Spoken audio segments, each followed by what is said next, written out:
அவர் யாரு? அண்ணன்கள் பங்காளிங்க. அவர் யாரு? விவாத கௌசிகர்கள். நாங்கள் 60,000 பேரு தாளகாயர்கள். கால கழி அப்படியாகவே இப்பேற்பட்டு கோடமாபுரி நாங்கள் வருகிறோம் என்றால் இருக்கக்கூடிய அண்ணாதி மன்னர்கள்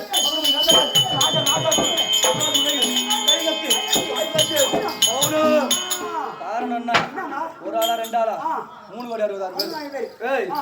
எதிரில் வருவான், எந்த தப்பும் பண்ண மாட்டான். பள்ளியை புட்டிப்போம், அவனை பட்டாரம் அட்டிப்போம், எதிர்த்து ஒரு வார்த்தை பேச முடியாது. காரணம் அண்ணன் தம்பி 3 கோடி 60,000 பேர். அதுதான் சொல்லுவாங்க, மனுஷனா பிறந்தா ஒண்ணு பண பலம் இருக்கணும், இன்னொன்னு பண பலம் இருக்கணும். நீ மாட்டு சொல்லி அப்படியே பட்டை பலம் கொண்டாங்க. அது மட்டும் கிடையாது, அப்படியாகவே எங்கள் குலம் தெரியுமா? நாகலம் அரக்கர் குலம்.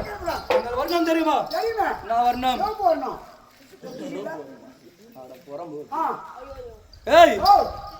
எங்கள் வர்க்கம் தெரியுமா? என்ன வர்க்கம்? 60 போய் நீ முந்தோம் எதை வச்சு சொல்ற? ஓடி மாதிரி ஆதார் பசங்களை போய்க்கிறது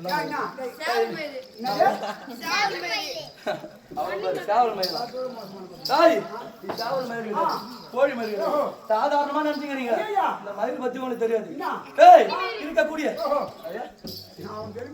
கானகத்தில் வாழக்கூடியது என்ன? இமா பட்சி. அந்த இமா பட்சி இறகு அம்மா பட்சி அப்படியாகவே நாங்கள் வருகிறோம் என்றால் எப்படி அஷ்டத்துக்கு பாலர்கள்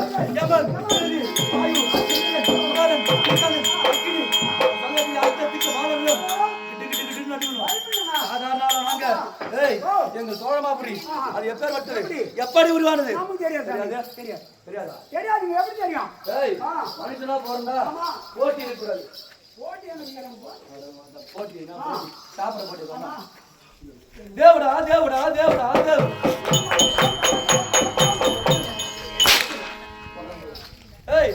போட்டி ஒருவருக்கு ஒருவர் நான் தான் பெரியவன், நான் தான் பெரியவன் அப்படின்னு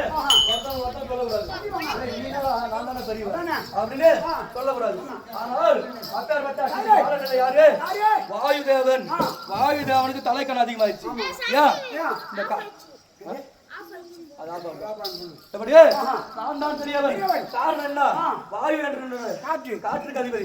இந்த காற்று இல்லைன்னா யாராவது இருக்க முடியுமா? காத்திரு தூங்குறாங்க, சுவாசிக்கிறாங்க. அப்படியே ஒரு ஜீவன் உயிரினம் மூன்று செடி மிருக அனைத்து வாழ்வதற்கு காரணம் காற்று.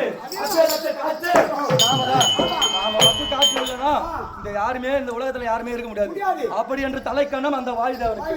அவன் பார்த்தான் நான் தான் பெரியவன் அப்படி என்று சொல்ல நேரத்துல ஆதிசேரன் 1000 படாமல் படைத்து என்ன சொல்றான்? இந்த பூமியை 1000 படாமுடியில ஒரே ஒரு முடியல தாங்கி கொண்டிருக்கான். அதனால நான் தான் பெரியவன் அப்படின்னு 2 பேருக்கும் வாக்குவாதம். நீ தானே பெரியவன், நான் தானே பெரியவன், நான் தானே பெரியவன் அப்படின்னு 2 பேருக்கும் போட்டி சண்டை வந்தது.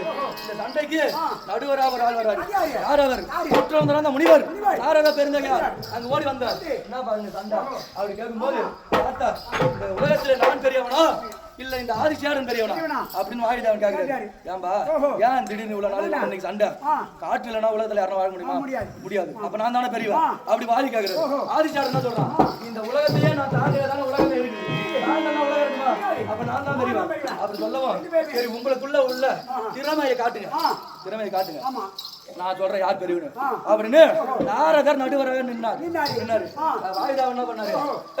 அந்த ஆதிசேடன் மலை என்ன பண்ணாரு? பெருத்த மலையை 1000 படாமுடியில மூடினார். அந்த மலையை மூடிக்கினார். இந்த என்ன பண்ண போட்டினா அந்த காற்று வாயுதேவன் என்ன பண்ணணும்? இந்த 1000 முடியல ஒரு முடி நாளை தூக்கினாலும் இவர் தோல்வி அடைந்தார், வாயுதேவன் வெற்றி அடைந்தார் அப்படின்னு போட்டி ஏற்படுத்தாங்க. இப்பேற்பட்ட வாயுதேவன் அதிவேகமாக இருக்கக்கூடிய அந்த 1000 முடியல ஒரு முடி கூட மேல ஏறல. அப்பேற்பட்ட ஆதிசேடன் வலுவா அந்த மலையை மூடிக்கிறார். அடடா தோற்று விடுவோமே அப்படின்னு கோபத்துல வீசுறார். உலகத்தில் உள்ள அனைத்துமே தாங்க முடியவில்லை.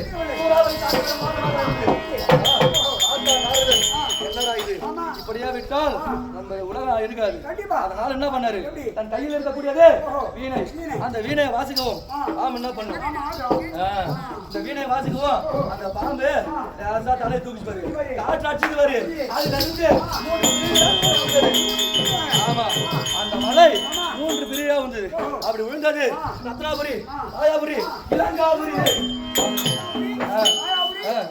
இலங்காபுரி, அந்த இலங்காபுரி ஆண்டு வந்தவன் யாரு? ராவணேஸ்வரன். 10 சிரம் கொண்ட ராவணேஸ்வரன் ஆண்டது இலங்காபுரி. ரத்னாபுரி ஆண்டது வாதாபி எனதாபி என்று சொல்லக்கூடிய அரக்கர்கள் ரத்னாபுரி ஆண்டு வந்தார்கள். மாயாபுரி ஆண்டவர் யாரு? சூரபத்மன். அவர் சூரபத்மன் ஆண்டான். அப்பேற்பட்டு மாயாபுரி ஒரு பகுதியாக இருக்கக்கூடிய இந்த சோழமாபுரி. சரிடா, இந்த அனைத்தையும் ஆளக்கூடியவர்கள் யாரு? அரக்கர்கள். இப்பேற்பட்ட அரக்கர் கூட்டத்தில் பிறந்து என்றாவது ஒரு நாள் எங்கள் அரக்கர்கள் அனைவரும் இறந்து கொண்டே இருக்கிறார்கள். அடடடா என்ன செய்வது? அப்படி என்று நாங்கள் என்ன செய்தோம்? வரம் வாங்கினோம். சிவபெருமானிடம் வரம் வாங்கி எப்பேற்பட்ட வரம்? ஒரு மனிதன் சண்டை போடுற நேரத்துல யாருன்னா சிரிப்பானா? சிரிக்க மாட்டான். அவனுக்கு கோபம் தான் அதிகமா வரும். ஆனால் அப்பேற்பட்ட சண்டையிலே எப்படி எங்கள் கரமும் எங்கள் சிரமும் ஒன்றாக வைத்து நாங்கள் சிரிக்கும் போதுதான் உயிர் போகணும். என்னைக்காவது அது மாதிரி நடக்குமா? எப்படி சிரிக்க முடியும்? அப்படி என்று நாங்கள் யோசித்து பார்த்து இப்பேற்பட்ட வரத்தை வாங்கினோம். வேண்டி என்ற தினத்திலே நாங்கள் என்ன செய்ய வேண்டும்? தேவர்களை விடக்கூடாது. அப்பேற்பட்ட தேவர்கள் எங்களுக்கு பங்கு பங்காளி. அந்த பங்காளிகள் செய்த துரோகம் 1 2 அவனுக்கு மட்டும் சொகுசா எங்க இருக்கிறாங்க? மேல் லோகத்துல சந்தோஷமா இருக்கிறாங்க. ஆனா நாங்களும் ஜானகத்திலே கஷ்டப்பட்டு வந்திருக்கிறோம். எவ்வளவு நாளா தடை வச்சுக்கிறோம். அண்ணன் ஒரு வார்த்தை சொல்லுவார் அதாவது வேண்டி இன்ற தினத்திலே யார் அழைப்பு? அண்ணனா படுபாடு யார் சொல்லல. சரி அண்ணன் கொடுக்காரு போலாமா? ஓடியா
காலை வேலை செஞ்ச விஷயம் இந்த